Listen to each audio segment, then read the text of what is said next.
পরনে বাঙালি নারীদের পোশাক, মুখে লাজুক হাসি। স্বামীর হাত ধরে গ্রামের মাটির রাস্তায় হেঁটে চলছেন এক বিদেশি বধূ। আবার তার কণ্ঠে মুখস্থ বাংলাদেশের জাতীয় সঙ্গীত।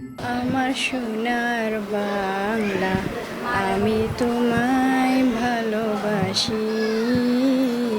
মালয়েশিয়ান তরুণী নূর হিদায়া ভালোবেসে বিয়ে করেছেন বরিশালের গৌরনদীর প্রবাসী সোহেল খলিফাকে। ফেসবুকে পরিচয় আর 2 বছর আগে মালয়েশিয়ায় বিয়ে। গত বুধবার সোহেলের গ্রামের বাড়িতে জমকালো আনুষ্ঠানিকতায় পূর্ণতা পায় এই দম্পতির বিয়ে। বাংলাদেশের আতিথেয়তা ও মানুষের ভালোবাসায় মুগ্ধ নূর।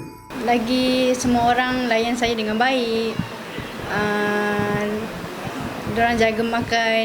বাংলাদেশে আসার পরে ওর খুবই ভালো লাগছে বাংলাদেশ। তারপরে বাংলাদেশের আমাদের যে আপ্যায়ন বা আমাদের যে আচার ব্যবহার সবই ওর কাছে ভালো লাগছে। ওর বাবা মা সবাই আমার সাথে ভালো, বা তারা এই সুসম্পর্ক বা তারাও বিষয়টা খুব ভালোভাবেই নিচ্ছে। তারপরে আমাদের আর কি বিবাহ বন্ধনে আবদ্ধ হয়। প্রত্যন্ত গ্রামে বিদেশি পুত্রবধূ আসার খবরে তাকে এক নজর দেখতে সোহেলের বাড়িতে ভিড় জমাচ্ছেন উৎসুক মানুষ। অনেকেই ফ্রেমবন্দি করছেন নতুন দম্পতির সাথে আনন্দঘন মুহূর্ত।